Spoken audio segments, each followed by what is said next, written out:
I think we are all aware of a state of deficiency called abhav, with which we suffer as a civilization. We have degree in one pocket and purse in the other, full purse. We don't need money, we need a credit card. But we have a heart which has become hollow and empty. It's the price we have paid for civilization, and therefore I call this a civilizational disorder. This lack of faith, lack of love, because the whole education system has been tilted in a certain way. It's largely focused on the externals. So when we speak about science, immediately there is an image of books, physics, chemistry, biology. You ask any student, science is about physics, biology, chemistry, and poor mathematics hangs between science and everything else, because mathematics is also a part of art. It's something very interesting. Also in commerce. But there is a deeper science which we do not really know or speak about. In ancient times it was called as Brahma Vidya. Normally we think about, when we think about Brahma Vidya, we think, oh God, there's something very abstruse and difficult, and only when we are old, then we can probably even think about it, forget about pursuing it. But if I read the stories in the Upanishads, one thing which had struck me, particularly in the story of Satyakam Jabali, apart from many other aspects of this story, it's a wonderful story, but just one thing, that he as a child wanted to have Brahma Vidya. Or young Nachiketa, he wants to know about the secret of immortality. Now, is it, that means that there is something known as Brahma Vidya, which is not just about interiorization and discovering the one. Yes, of course, that is one important part of it. And there is a progressive preparation. But it's about looking at life itself on the basis of one and oneness. So right now when we understand science, we understand it on the basis of divisions.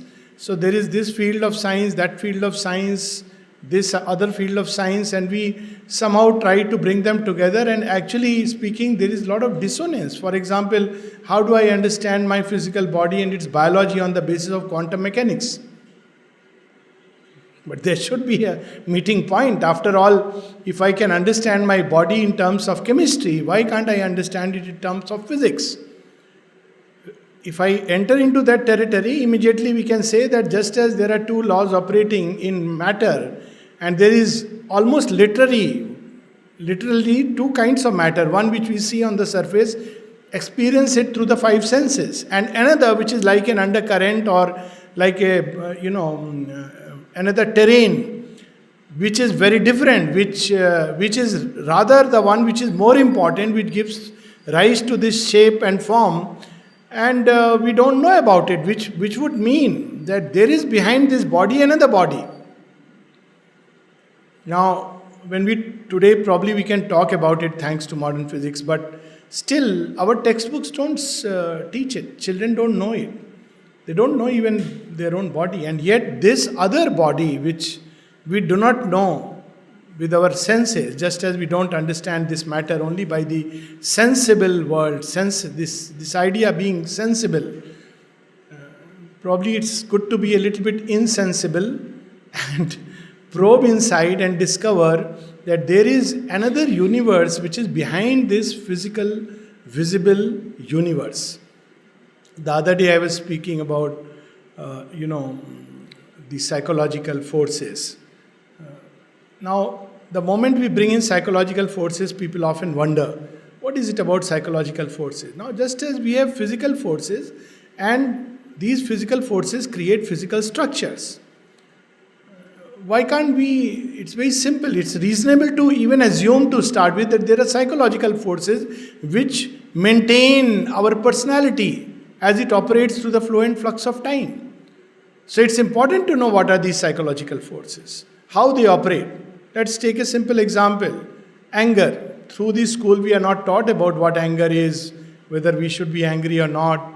whether how to manage anger, how to really tap even into the secret hidden energy of anger and turn it, transmute it.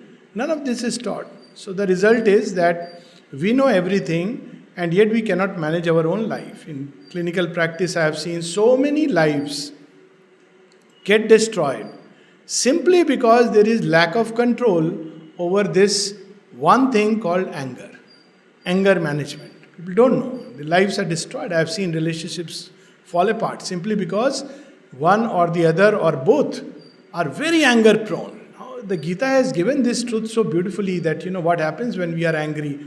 It eventually leads to a downfall and degradation, and eventually we forget who we are, and this is the utter, the being perishes. Vinashyati, it's something it should invite us that how to manage anger. This question we don't raise.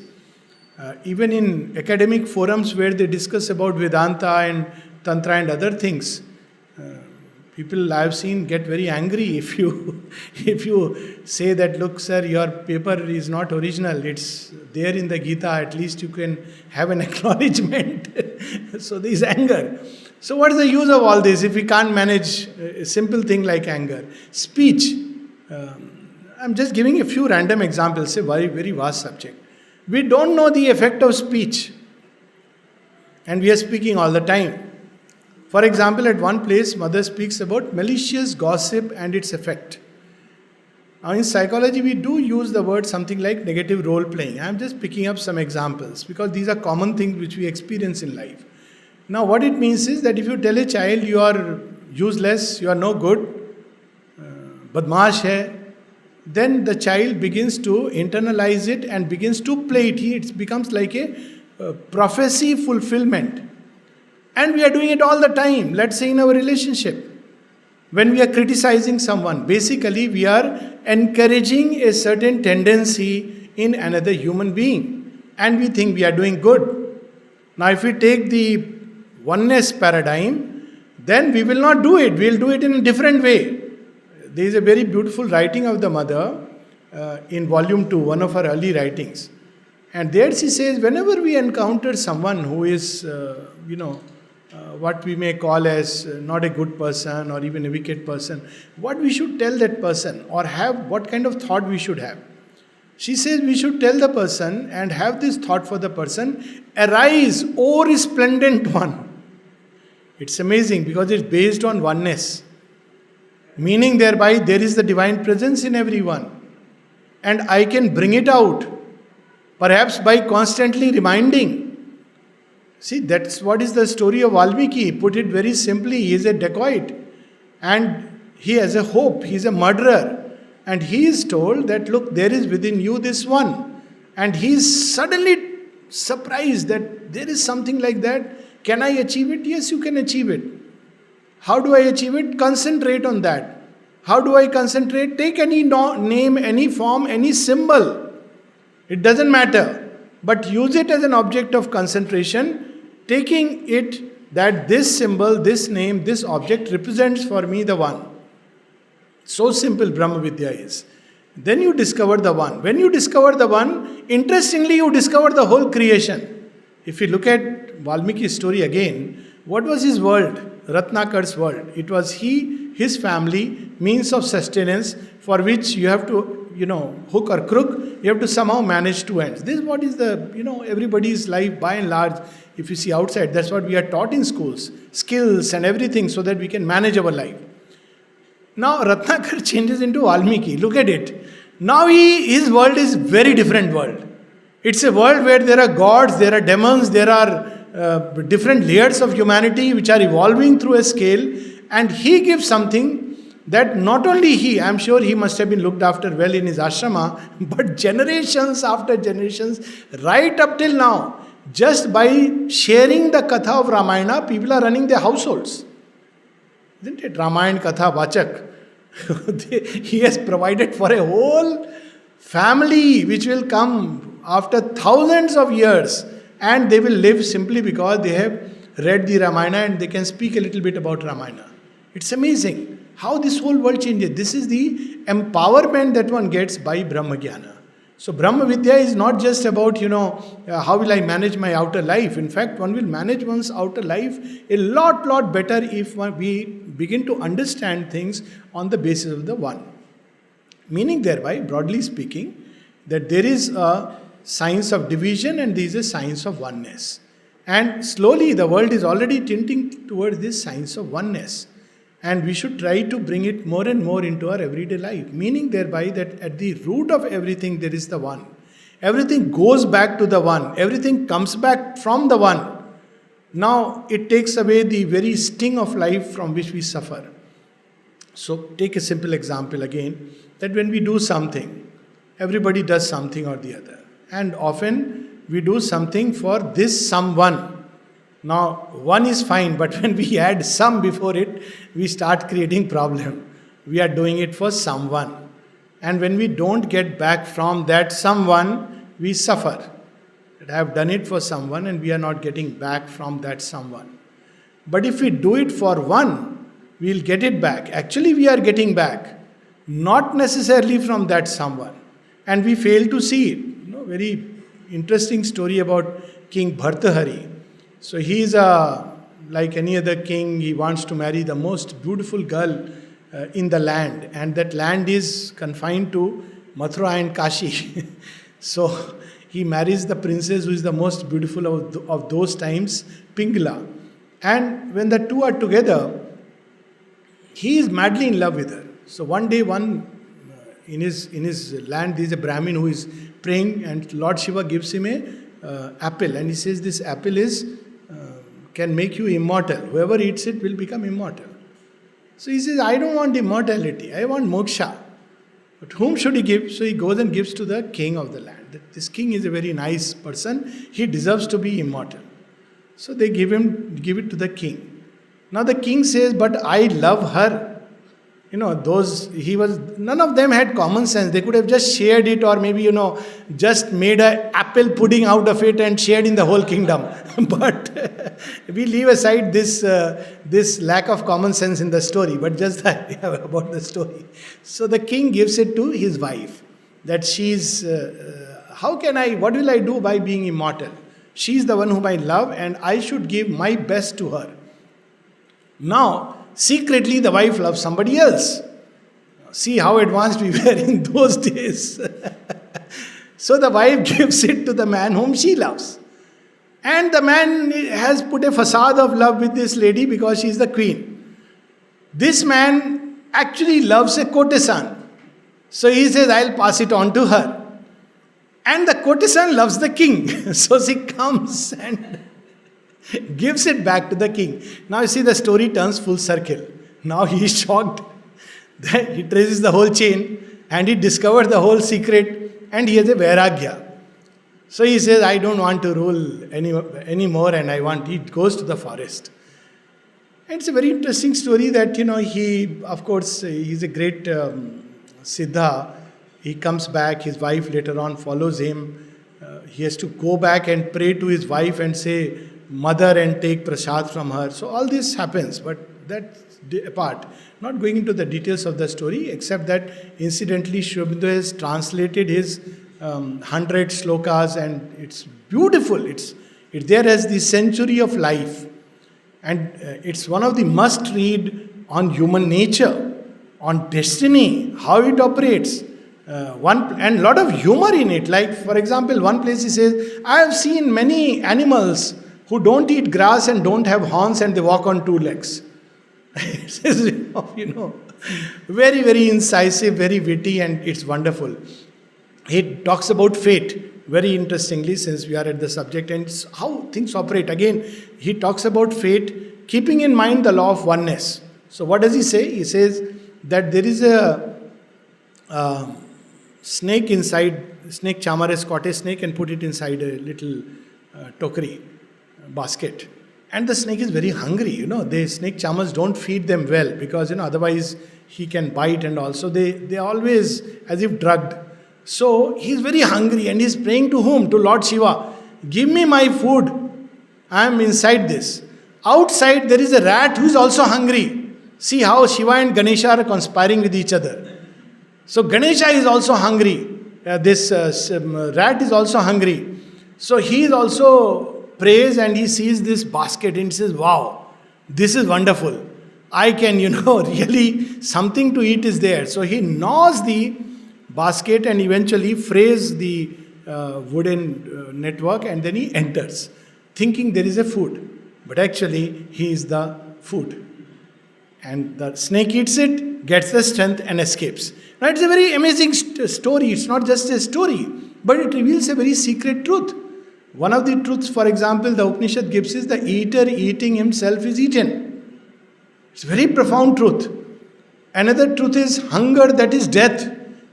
It has such profound ramifications right on to the yoga of transformation.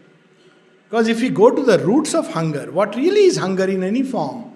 It is the sense of abhava with which we started. Something I don't have and I want it.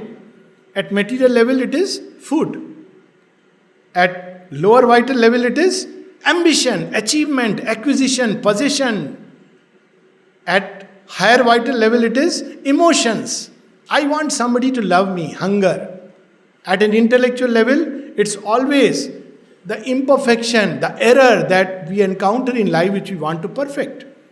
Now, this hunger strangely becomes death. How does it become death? Because it arises from the inconscient, it's never satisfied, it keeps pulling things back to it. But there is a solution to it, there is a remedy to it. Very beautifully, like for example, human heart's hunger for love. Mother says so beautifully, divine love is the remedy. If you receive a touch of it, not only do we not need love from anyone else, we have so much within that we can share it with the whole world, and still there will be a lot of reserve inside. So there are so many laws of living which we just don't know because we have never been taught. And there are many, many, many, not touching into this field because, there can be a 10-day workshop only on what are these subtle laws which govern our life. But at least this much we should know, as the mother puts it so beautifully, we must know who we are and we must know how to master ourselves. This is the bare minimum.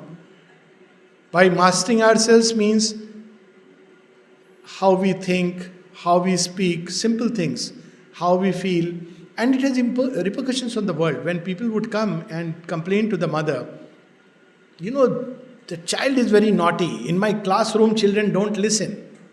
Many times the mother would tell the teacher that, do you have control over yourself? If you don't have control over yourself, you can't have control over the class. Very strange. It's an old truth that when there was a problem in the praja, the Raja used to feel, I am responsible. If the people in your kingdom are not doing well, they are not prosperous, you can't just blame fate. That's why King Janak tills the land because there is famine in his land.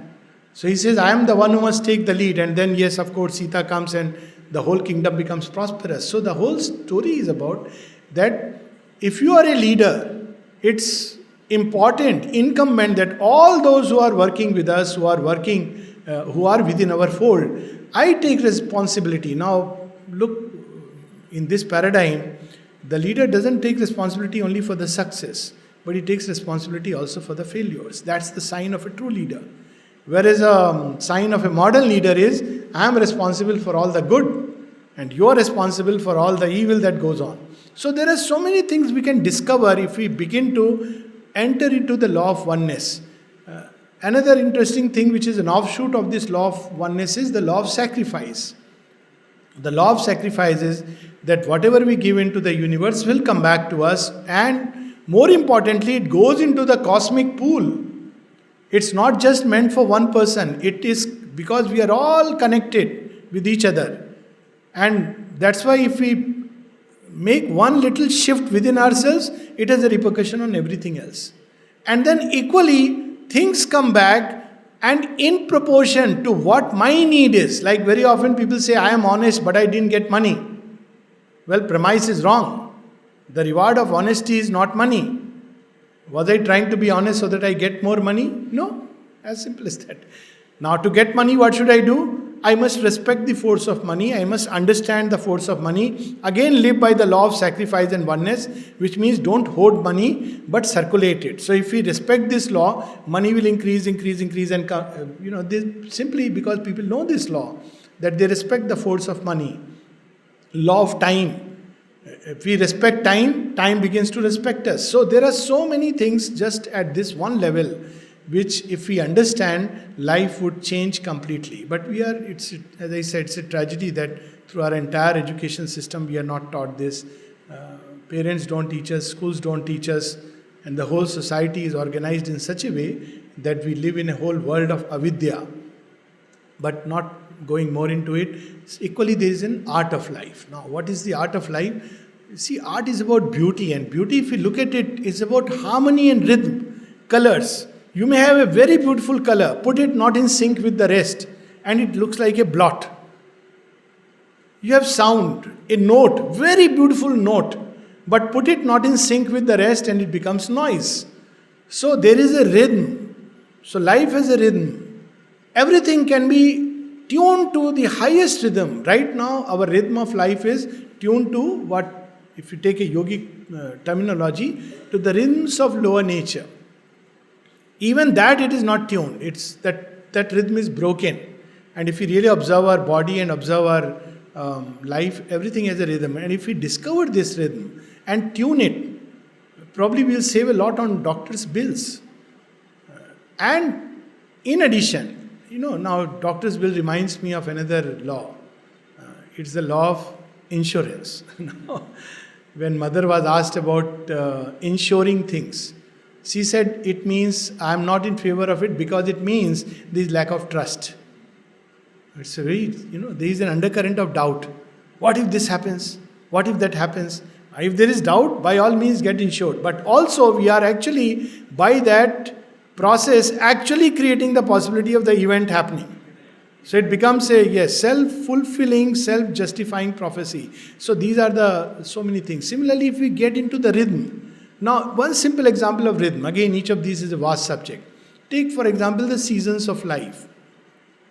Now, for everything, there is a season. That's why in Indian thought, we had, the 4 ashramas. That there is a time for everything. And if you respect that time, a lot of problems will be solved. Now, one great difficulty that I encounter, for example, I won't say where, but it's almost everywhere. People, when they are in the season, there is a season which is called as Vanaprastha. And I find it's a very good season. Because if all the parents took it seriously that now I have lived my life in Grahastha, let me take to Vanaprastha, there will be no conflict between daughter-in-laws and mother-in-laws. I have lived my life, it's her life, their challenges, let them face it. What about me? I have entered into another area of life. I have played the game. All that I can say is whether I played well or I didn't play well. But to prolong the game, turning a 5-day match into a 100-day match, who will be interested in watching it? So to respect the season of life, many people don't know how to grow old gracefully. It's a simple thing. Because it's very difficult to accept that there are seasons of life, and for each season there is a joy, for each season there is a beauty, for each season there is a reward. But we have to learn to tune it. I am not saying that we should live with the idea of old age. No, not at all. But the season we should respect. It's a renewal. We are entering into the phase of renewal, which means if I am very much attached and clinging to this life, then it will become a deterrent to my moving forward. This is my time to look into the beyond, maybe create my future life, future birth, future bodies, who knows. This is an exercise I often give to some people who are terminally ill. So what can we do? Said, yes, you can still create your future. What future? My body is going to pieces. Yes, the future is not the body or this body. So then a simple exercise is, imagine if you lived again, what would you want your life to be? Now we might say, isn't it just fantasy? But today's imaginations, today's fantasies, today's dreams are imprints for the future. If we understand that what we think today is somewhere, goes into the cosmos and prepares the future, then why not beyond this body? Why we limit it to just one body?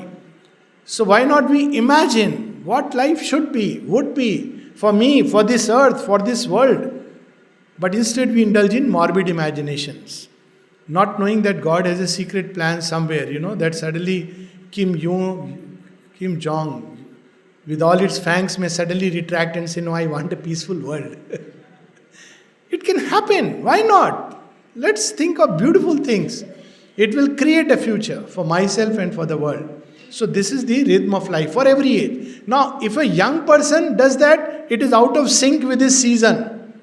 Youth is a time for action, not for imagination only. Act. Act on your dreams. Live your life. What happens? Learn from it. Grow from it. So, because youthfulness is like that. Very often when very young people, 15, 16 adolescents would come to the ashram to practice yoga, Sri Aurobindo would say no. He said, because what will happen is, you will get into conflicts. Because adolescent nature has a very strong vital. And it will create conflicts inside. So, more often than not, he would say, go out, have an experience of life and then come back. It's called respecting the season. Somebody came to Swami Vivekananda and said, I want to renounce life. And Swamiji asked him very simple question, what do you have to renounce? A 19-year-old boy. What do you have that you will renounce? So he was nonplussed. He said, what do you mean? He said, go to the world, earn 1 lakh rupees and then you talk about renunciation. Those days, 1 lakh rupees. Go, earn. And then you talk about renunciation because then it carries some meaning. Similar, so spirituality, young age, it's not an escape from life. If we have not faced life and taken the challenges, we cannot face the challenges of inner life. So there is a season for it. Youth is to take the challenges of life, to wrestle with it, doesn't matter. Winning or losing is not was never the game. The game is about playing it well. If you play it well, you have the joy. And that takes us to the third issue of commerce of life. Often people ask, what did God give me? God doesn't believe in, this idea about karma. After 5 lives, God will give you something for a good deed you did today. That would be a silly God. And, what kind of a God after 5 lives? It's like, then I should get the memory that I did this good deed. Or I did this bad deed. No, it's instantaneous. How is it instantaneous? We can try it, actually, everyday life. Any deed which is done in an unselfish state, any deed which is done in a state of widened consciousness, instantly brings it reward. And what is the mint in the treasury of God? There is only one mint, and that is called delight. And it supersedes all the mints, because at the end we are seeking it. With all the money in our bank and position, we are seeking for that. So he says, okay, fine, I'll give you this. And see the joy one experiences. Even a passing, what we can call in our ignorance, a good deed. I'm not going into what really is a good deed. Very often good deeds are motivated by all kinds of selfish intentions. But let's say genuine, generous deed. Something where, you are passing by the road and you see someone who is, in need of help. Someone who wants to be picked up and dropped somewhere. You do it and you see instantly there is a touch of joy. Of course, the proportion of joy is in proportion to what has been done. Now, this brings instantly its own delight. That's how people who sacrifice their life for the country are able to sustain themselves. Why? If they start thinking about their family back home, they'll be miserable. But they are thinking of a much larger unit.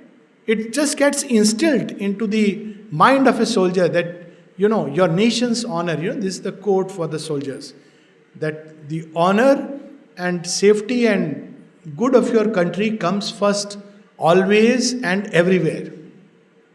The honor, good and safety of your fellow men comes next, always and everywhere. The honor, good and safety of yourself comes last, always and everywhere. Now it's indoctrinated. It's a wonderful thing. One of the things for which I thank my entire Air Force service, that because we were seeing it everywhere and it goes into your system. It's something so beautiful. to live by. That, don't live for yourself. And that gives you so much joy. Instantly, the idea that you are not living for something small. That's what Mother says in the Science of Living. That each of us must have a name. That's true, because without a name, we are like, I often give this example that somebody is going somewhere and you ask, so sir, how are you? I'm doing good. Where are you going? I don't really know. Imagine catching somebody on the road. Worse still, somebody is sitting inside a train and you ask that, where is this train going? And you say, I don't know. You're sitting here, I don't know. Wherever the train takes me, I'll go. Where will you get down? I'll see. Maybe where everybody is getting down, I'll get down. Sheep flock mentality is dangerous situation. So see, all of us must have a name. Imagine life without a name. But then she says something very interesting. Your aim should be high and wide, generous and disinterested. Why it is so? The higher and wider the aim, the greater the delight. As simple as that. The more narrow and selfish we are, the less joy we will experience. It's a simple equation. And the wider we are, the greater the joy. Even in everyday life. Take for instance, two people are living together. And even one person living, forget about two persons. Because there is the whole universe always. And there are always trees and plants and animals and everything around. Even rocks and this thing. So one person can live only for himself. I am living, I have nothing to do with all these things. He neither cares to speak to the trees, nor waters them, nor cares for the animals, nor, bothers about the material things which are in his surroundings, and lives only for himself. He'll be a very miserable and unhappy person. It's a miserable life. But if he takes everything into account, as he steps out of the house, he wishes a good morning to the, tree. Hi, how are you doing? The tree waves it, yeah, doing good. So, no fruits this time? Yeah, they are going to come. Don't say it openly with the mouth, otherwise they will refer you to a psychiatrist. But doing good, yeah. You can talk to the tree. I can tell you, trees absorb a lot of our problems. They have this tremendous reserve. Sitting below a tree, talking to a tree are actually therapeutic things. Yeah, as a psychiatrist I can tell you, I have recommended it, it works. Talk to a tree, he's living conscious. Plants, I want some roses, can you please? And when the rose comes out, don't just say ki pluck it and put it here, no. Just say thank you so much, you look beautiful. Mother gives this example about a panther. She says she went to see a zoo. And there were two panthers. So one was a shy one who would not come out. And the other was a more aggressive one. So, but the shy one was very beautiful, but nobody would really like to, they could never see. So mother says when she went, she started communicating with the other one. And she kept saying, you're a beauty. Why are you hiding there? Come on now, come out. See, you're so beautiful. After a while, he slightly strained the neck and looked that side. Imagine, sometimes I wonder Divine Mother calling. What it would mean. So then she says, yeah. Oh, wow, there's something so nice. Slowly comes out and, stands and gives a full view. And everybody is so wonderstruck. She has spoken to Cobra and telling, look, I'm not disturbing you in any way. You are so angry sitting with your head in front. And then she realized she's probably sitting on its home. And she says, yeah, I understand. It's my mistake. And gently, without alarming him, looking into the eyes, she shifts a little bit. Now when he sees that, no, she doesn't mean any harm. She doesn't want to occupy my place. She's not like other human beings who want to possess the land. So he suddenly dropped the hood and went back to the river from which he had come. So these are such interesting things about the commerce of life, that we are in a conscious interchange with this world. The rocks can begin to speak and support us. The weather, she says, make friends with the sun.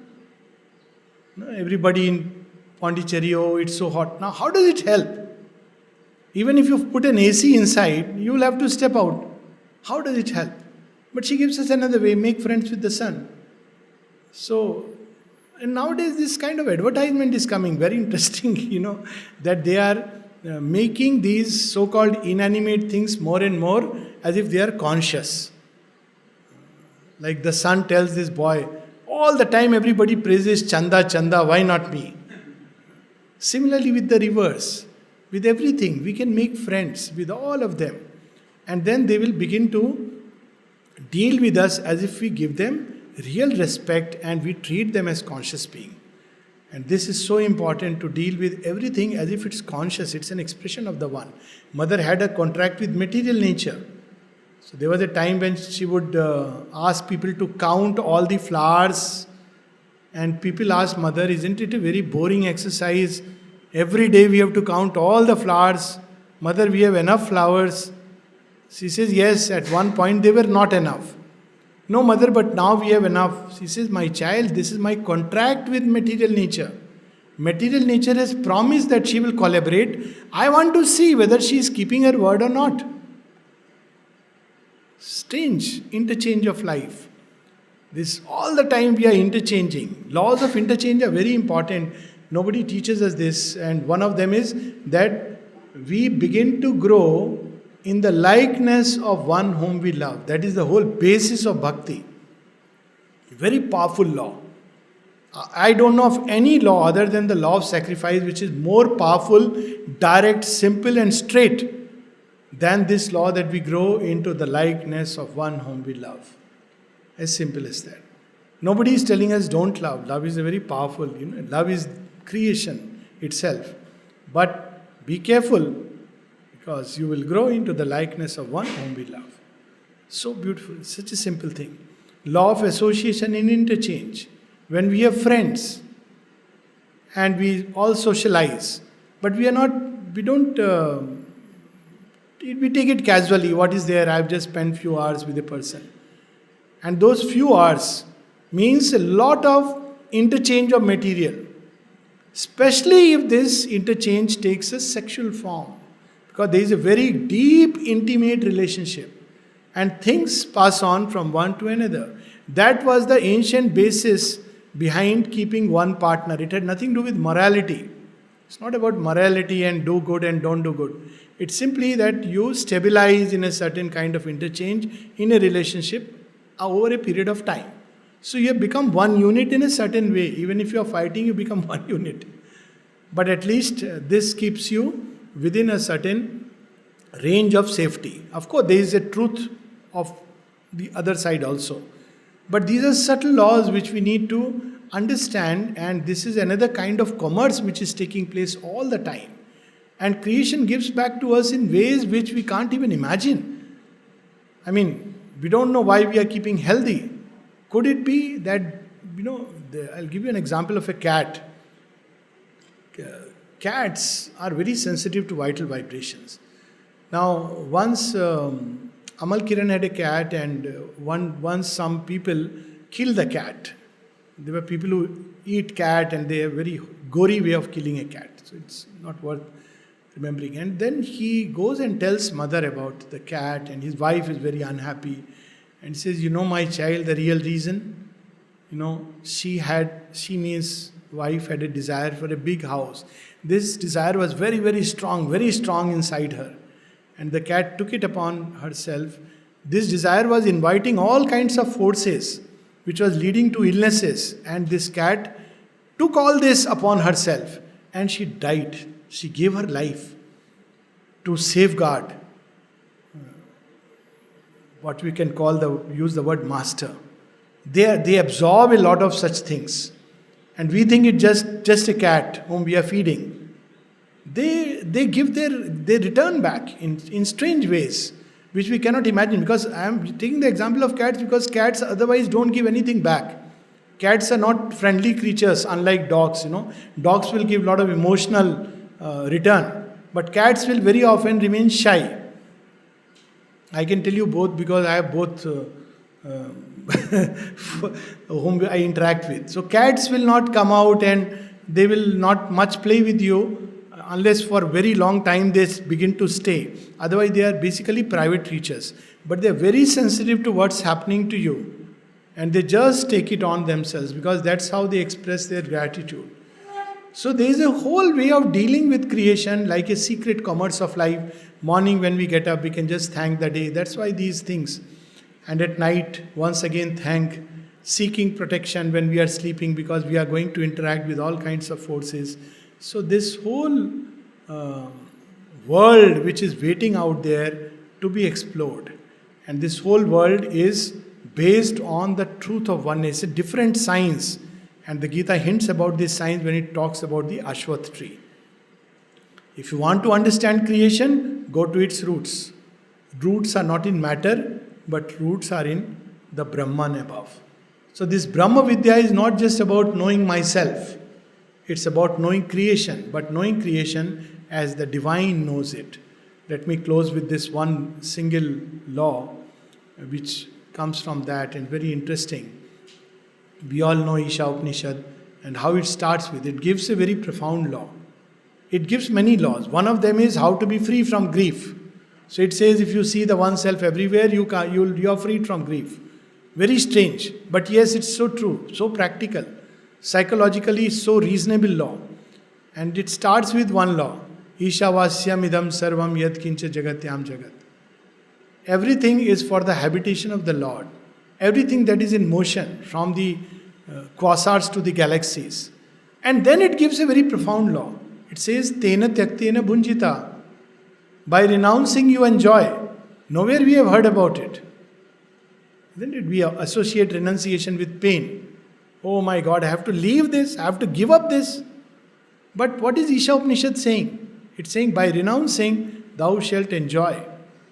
And then from that it derives the next Magrida Kasasuddhana.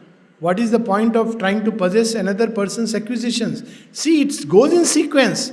How do we want to correct this tendency? Start with this thought, idea, that the divine dwells in all and everything is meant for the joy of the divine. Start with this. And in everyone, everything, in every activity. Then when we do that, slowly we will begin to experience that nothing really belongs to me. This is the true renunciation. Renunciation is not externally giving up an object. If I give up something externally, it means it belongs to me. That is the great fallacy of Yudhishthir, incidentally in Mahabharata. That in the game of dice, he has put everybody on stake, believing that they belong to him. That's why Krishna doesn't tell him to go and fight. He could have then itself told them that injustice has been done to you. But Yudhishthir at that moment has been like a deluded person. He has put everybody in his kingdom as if it belongs to him. His wealth as if it belongs to him. It doesn't belong. So, first thing is that nothing belongs to me. Everything belongs to the divine. Advantages of this. Look, Swami Vivekananda went abroad in America. He stayed in many homes. He felt comfortable everywhere.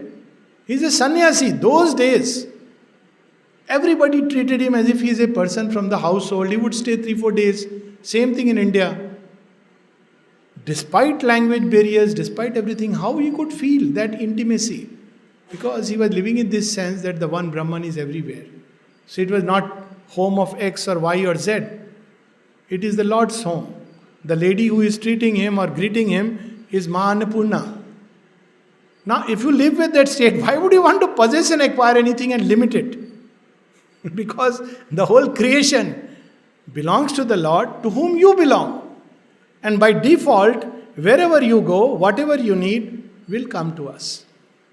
So there are many things like this, but as I said, it's a very vast area. We'll stop here if there is any questions, because we still have 20 minutes.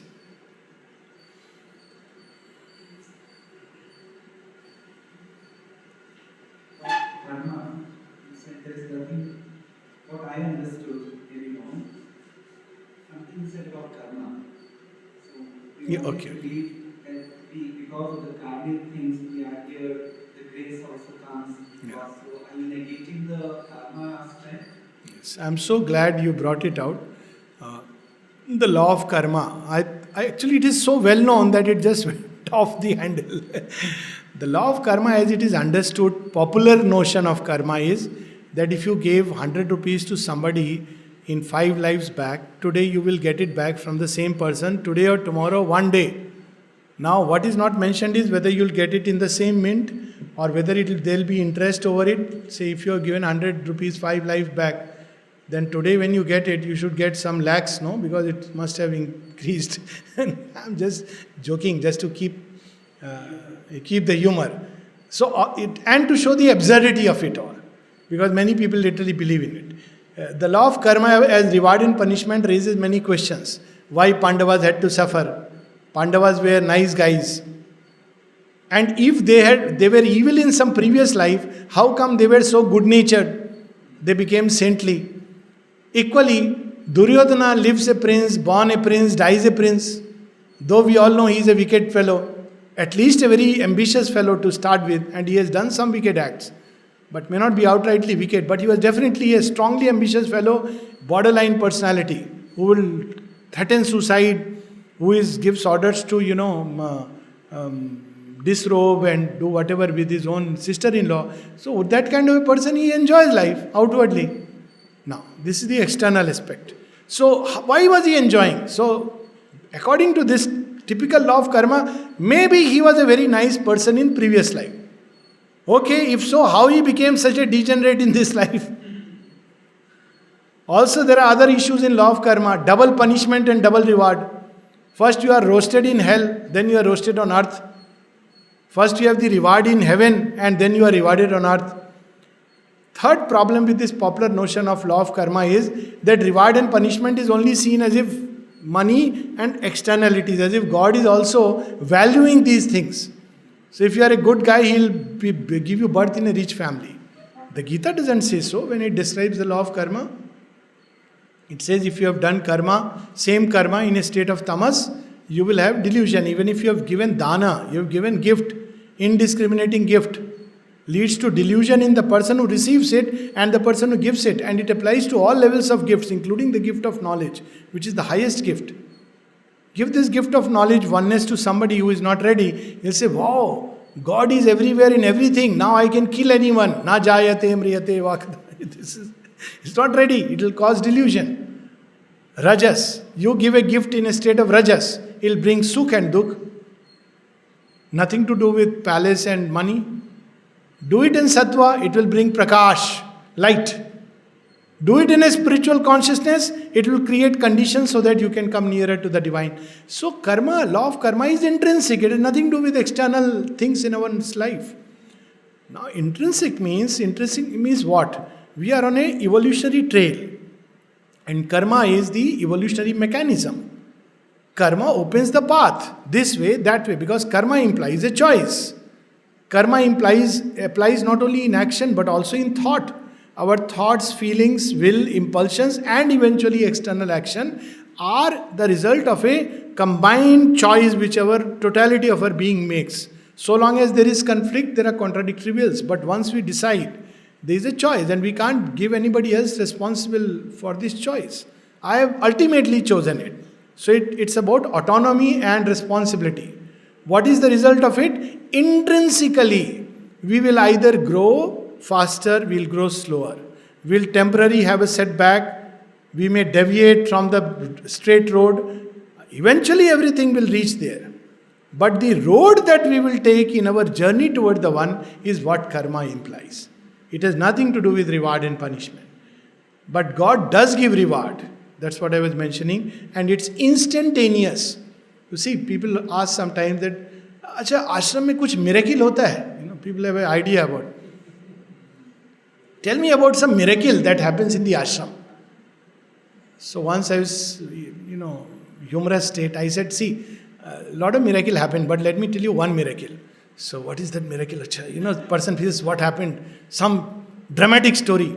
I said, yeah, the story is not so dramatic and yet very dramatic. The thing is, people come from various walks of life. Many of them who were, say, somebody who was an engineer but is washing utensils in the dining room, things like that. And somebody was so and so and is working here. I don't know why they remain happy. This needs to be studied. With all the challenges and problems of a collective life and the challenging weather, I don't know why they remain happy.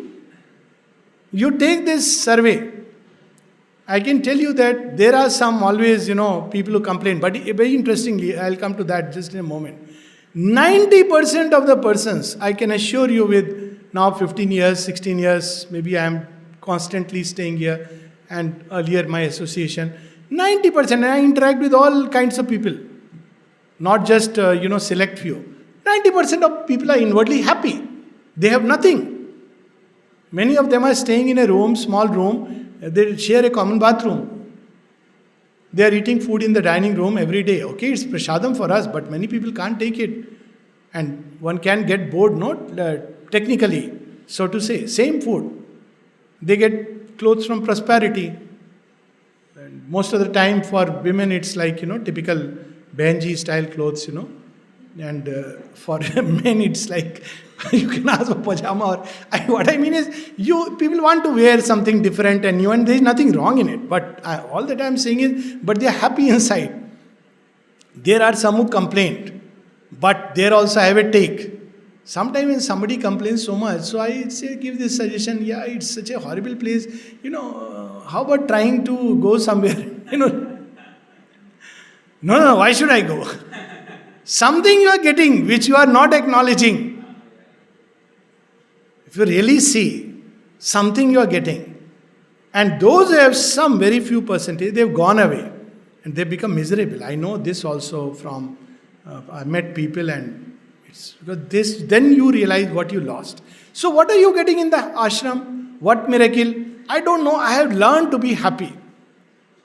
There's a beautiful line in Savitri, passage in Savitri, where Sri Aurobindo puts it about Savitri's personality. He says, as when a bird chased by storm with tired wings, and there is a hunter behind, and she enters into a safe place. And then he describes it in a haven of safety and splendid soft repose. She is describing the mother's being, that the soul is like a bird chased by storm and the hunter looking for some place where it can, So the moment it enters a lab, then he describes in a haven of safety and splendid soft repose, life could drink back in streams of honey fire, recover its lost habit of happiness. And I think the divine gives it just like that. He doesn't ask anything from us, not even service.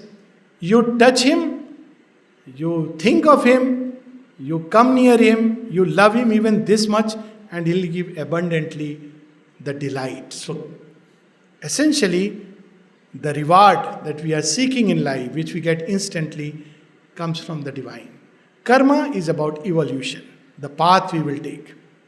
And it has nothing to do with reward and punishment. Of course, there is something called as universal justice, but that is not to do with karma, that is to do with the balance of the world, and we are not touching upon that. But there is a law of universal justice, where if there is a tendency which is excessive in one direction, there will be a counter tilt, because you can't create too much imbalance.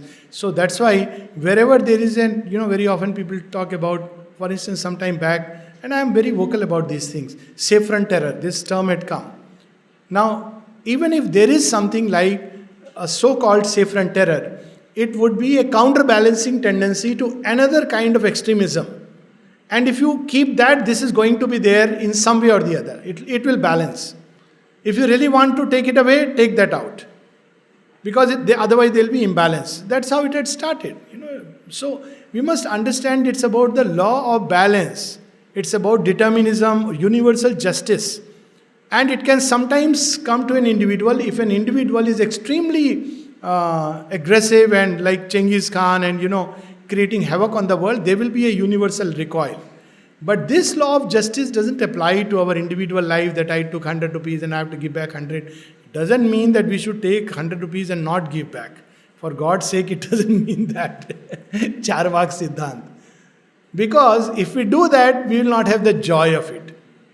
We will have the ice cream in my hand, but my eyes will be on the policeman. People who save taxes by wrong means, who steal, what happens to their life? They're very unhappy.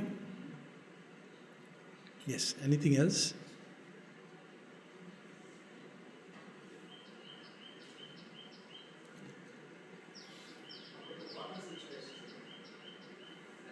water situation.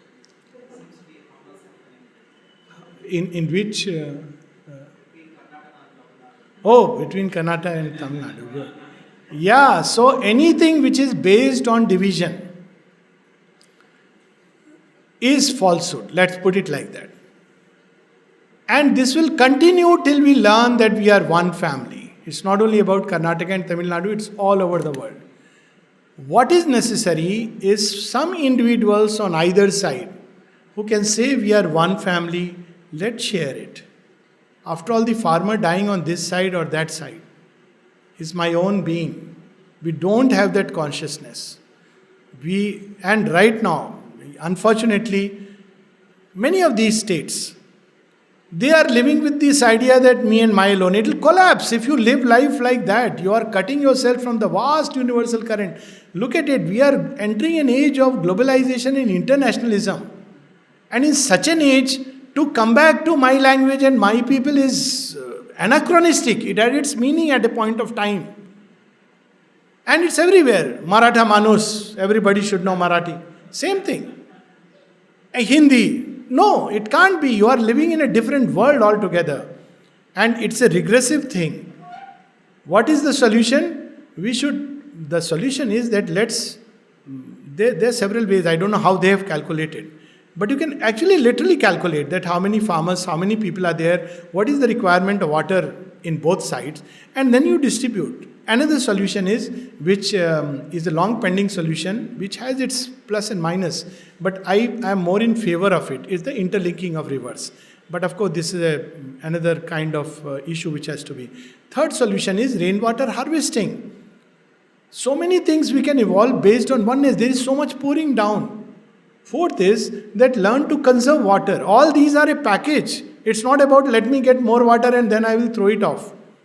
So, when there is a discussion going on, and there should be an awakening and education of the people along these lines, which the politicians never do, because they want votes. Otherwise, they should educate the people. I mean, one man who I am so happy who spoke about the cricket venue being shifted, that don't bring politics into cricket. Poor all-time favorite Rajnikant.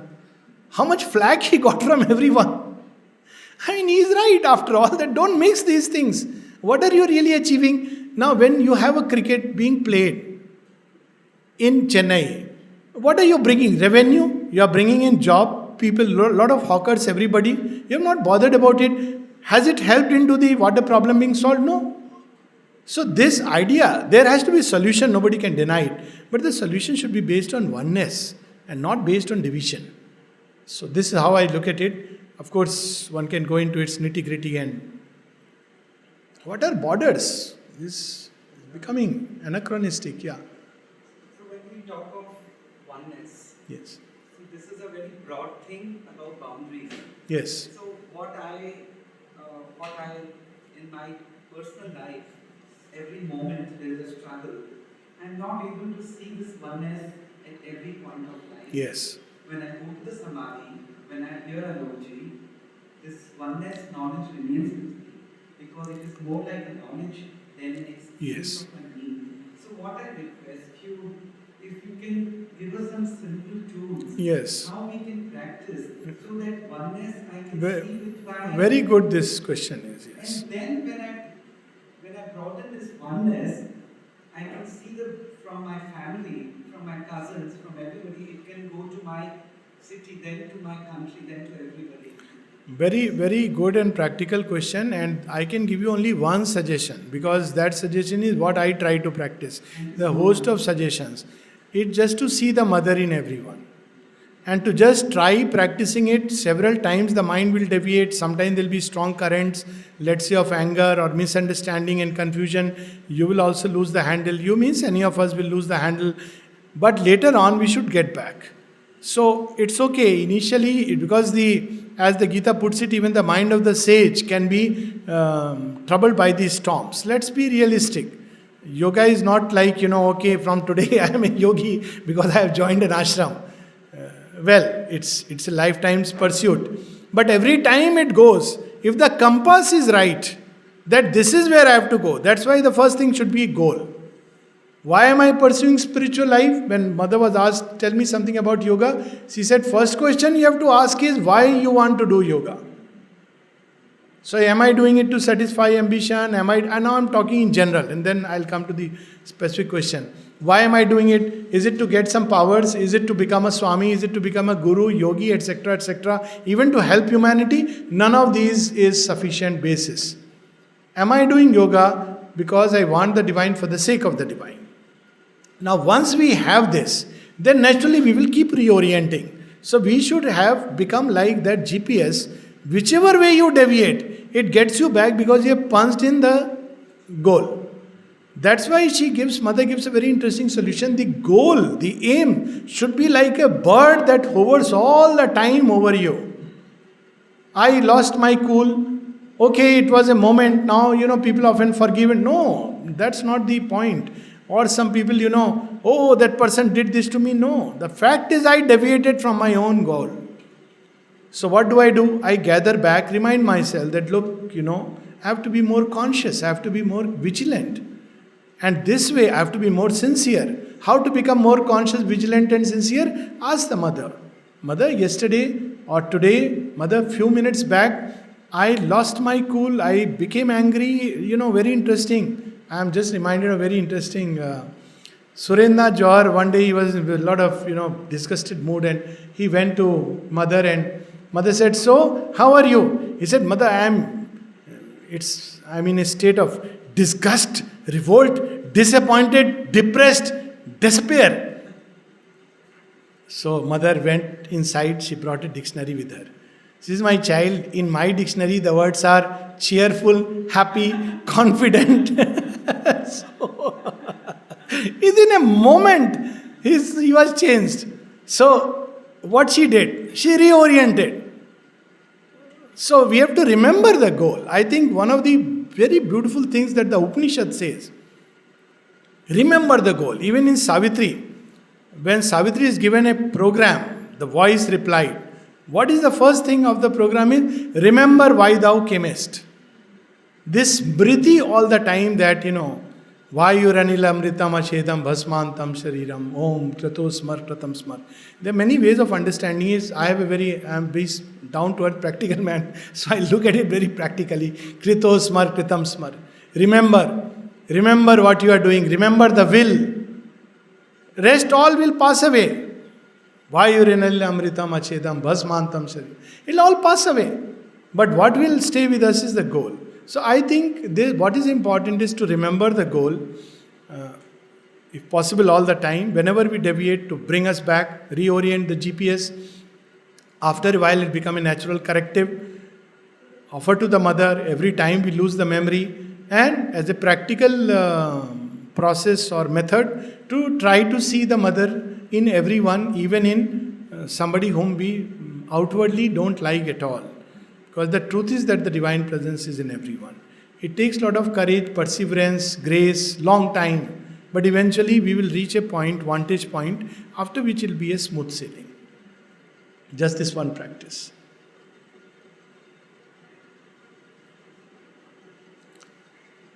At one place with which I can end, because we are having these conversations. And so at one place, mother says something very interesting. Sri Aurobindo says something very interesting. Yeah, they're both one. So, it's a very beautiful passage. Lift your eyes towards the sun. It's in the Upanishad, Ishavash Upanishad. Please look it up. It's very powerful. Lift your eyes towards the sun. And there he says that, look who is there in the galaxies, in Orion with his shining belt. And he says, then come nearer. Who is he who has set the great Himalayas, the root of your hills? And then he says, come nearer. Look here in the old man and in the little child. Who is there? In the blush of a girl, in the laughter of a boy. Look here. And then he says, nay, he is nearer you. He is in you. And then he says, be not a trembler and a doubter. Fear not, grieve not. For in your apparent body dwells the million-bodied one. Now, this simple meditation that, it's nothing else but she. And in that same Ishavash Upanishad, at one point he says, it is he who has set himself here, listening to yourself in me. So every time, at least this is what I try to, I pray, Mother, you be the speaker and you be the hearer. Thank you.